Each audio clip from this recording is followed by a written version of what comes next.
નમસ્કાર ખેડૂત મિત્રો, હું સીબી જાદવ ઉર્ફે રાજુભાઈ કૃષિ ક્રોપ સાયન્સમાં માર્કેટિંગ મેનેજર તરીકે સૌરાષ્ટ્ર સંભાળું છું.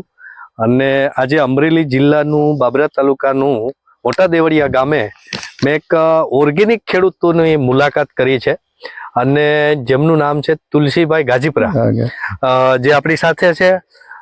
મિત્રો, તમે જોઈ રહ્યા છો જે મરચીના પ્લોટમાં આપણે ઊભા છીએ અને આ મરચીનો પ્લોટ એને 100% ઓર્ગેનિક કરેલો છે. આમાં 1% પણ કેમિકલ દવાનો ઉપયોગ નથી કર્યો. મિત્રો, તમે જુઓ, આજે જે મરચા આમાં દેખાય છે, લાલ થયા છે, લીલા અત્યારે દેખાય છે, કે હાઇબ્રિડ મરચી તુલસીભાઈ હોય અને જે કેમિકલ આડેધડ દવા છાંટી છે મરચીમાં, એમાં પણ આટલો માલ આ રીતની મરચી દેખાતી નથી. હું તો અલગ અલગ પ્લોટમાં જાઉં છું ને જેટલા હાઇબ્રિડ વાવેતર છે મરચીના, એ ખાસ કરીને તમારે આ સાઈડ પણ આપણે જોઈ લઈએ, ખાસ કરીને એ લોકોને બધાને અત્યારે બગાડ થઈ ગયો છે. મરચીનું ઉત્પાદન નથી. આ વર્ષે ભાવ થવાના છે પણ મરચીનું ઉત્પાદન પણ નથી. તમે એવામાં ઓર્ગેનિક પકવતા ખેડૂત મને મળ્યા એટલે તમારી આજે વિઝિટ કરવાનું મન થયું.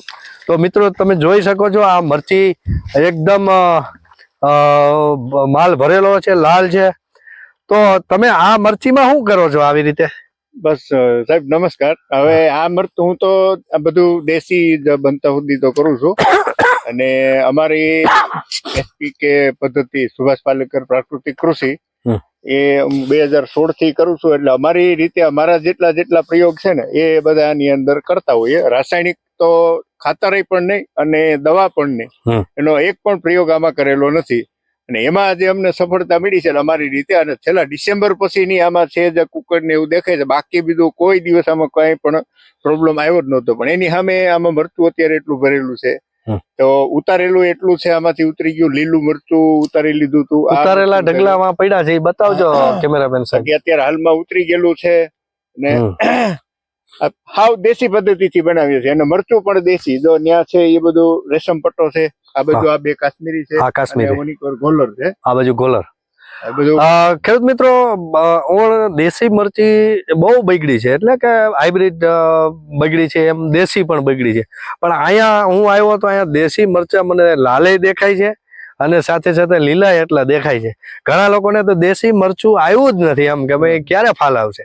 આવી પરિસ્થિતિમાં આજે તારીખ 26/12/25 રોજ આપણે ઊભા છીએ અને આ ઓર્ગેનિક ખેડૂત જે છે તુલસીભાઈ, એની આ મરચી છે મને સારી દેખાય છે. અને આ ડિસેમ્બર પછી આ રોગ આવ્યો છે. અહીંયા એમને મરચું પણ ઉતારેલો ઢગલો છે. આ જે ખેડૂત છે એ ધાણા પણ ઓર્ગેનિક કરેલા છે. ભાઈ ધ્રુવભાઈ, આ ધાણા બતાવો તો. આ ધાણા જે છે એ પણ ઓર્ગેનિક છે. એ સિવાયનું એને ખાસ કરીને લસણ પણ અહીંયા ઓર્ગેનિક વાવેલું છે. બીજું શું ઓર્ગેનિક છે? બીજું પાછળ આ પૂરું થાય એટલે ત્યાંથી 10 વીઘાનો બ્લોક છે, એ ઘઉં છે. અચ્છા, ઘઉં પણ. હા, એ તો ઘઉં પણ તમે ઓર્ગેનિક વાવેલા જોજો. આ જે ધાણા રહ્યા ને, હા હા, આમાં એક પણ દવાનો રાઉન્ડ નથી કર્યો. કોઈ પણ પેસ્ટિસાઇડ, એટલે ઓર્ગેનિક નહીં. અચ્છા, ખાલી દૂધ અને ગોળ. દૂધ ને ગોળ, બે છંટકાવ આની અંદર કરેલા છે. દૂધ અને ગોળ ના, અને હિંગનું પાણી, આ ત્રણ વસ્તુ ભેગી કરી અને 2 રાઉન્ડ જીવામૃતના ખાલી. બાકી પછી કોઈ એટલે કોઈ એમાં ટ્રીટમેન્ટ કરેલી જ નથી. બરોબર બરોબર. તો મિત્રો, આ જે ખેડૂત છે એ ખાસ કરીને આ ઓર્ગેનિક બધો પાક કરે છે અને એમની અવારનવાર અમારે મુલાકાત પણ થતી હોય છે. ગયા વર્ષે કે આગલા વર્ષે આપણે આવ્યા હતા, 2 વર્ષ પહેલા પણ અહીંયા મુલાકાત કરી હતી. જે ઓર્ગેનિક જીરું એને કરેલું હતું. ધ્રુવભાઈ, આ લસણ પણ ઓર્ગેનિક બતાવી દો, અહીંયા વાવ્યું છે. તો તુલસીભાઈ, ખરેખર આ ખેડૂતોને એક સારી પ્રેરણા મળે એવું છે કે ઓર્ગેનિક પણ થઈ શકે એવું એક તમે આમાં ખાસ બતાવવા માંગો છો.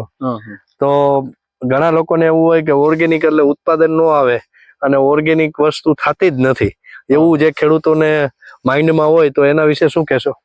હવે એવું છે, પહેલા તો તમારામાં સ્ટાન્ડર્ડ હોવું જોઈએ. ઓર્ગેનિક કરો તો આપણે નથી કરવું એટલે નથી જ કરવું. મેઇન તો કે પ્રલોભન આપીને કે ભાઈ બગડ્યું છે એટલે કરો. મારે આ મરચીમાં છે, ડિસેમ્બર બેઠો ત્યાંથી જે વાયરસની શરૂઆત થઈ હતી, તો અમે હજી કોઈ પણ રાસાયણિક ટ્રીટમેન્ટ કરી નથી. બરોબર. ઓર્ગેનિક ઉપર ને અમારો બેઝ ઉપર જે આવતું હોય અથવા બેક્ટેરિયલ પ્રોડક્ટ જે કઈ આવતી હોય એ કરીએ છીએ.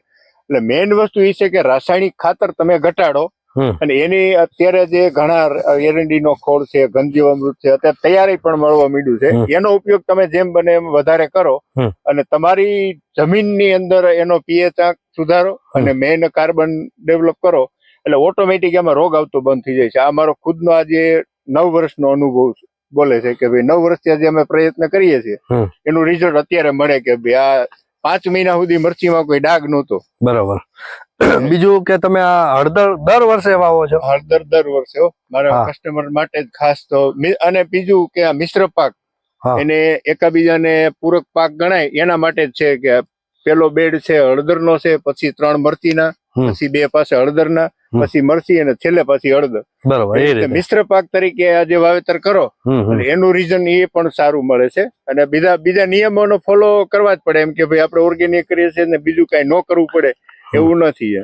તો તમને આ જે ખેડૂતો આપણી ચેનલની અંદર જોવે છે, ખાસ કરીને મિત્રો, ખેડૂત સાથી મિત્ર ચેનલ છે યુટ્યુબ ની અંદર, એની અંદર તમને આ વિડીયો મળી જશે, ખેડૂત સાથી મિત્ર સીબી જાદવ. આને તમે ખાસ સબસ્ક્રાઇબ કરજો અને લાઈક કરશો, જેથી કરીને અમારા અવારનવાર નવા ખેડૂતોના વિડીયા તમને જોવા મળશે.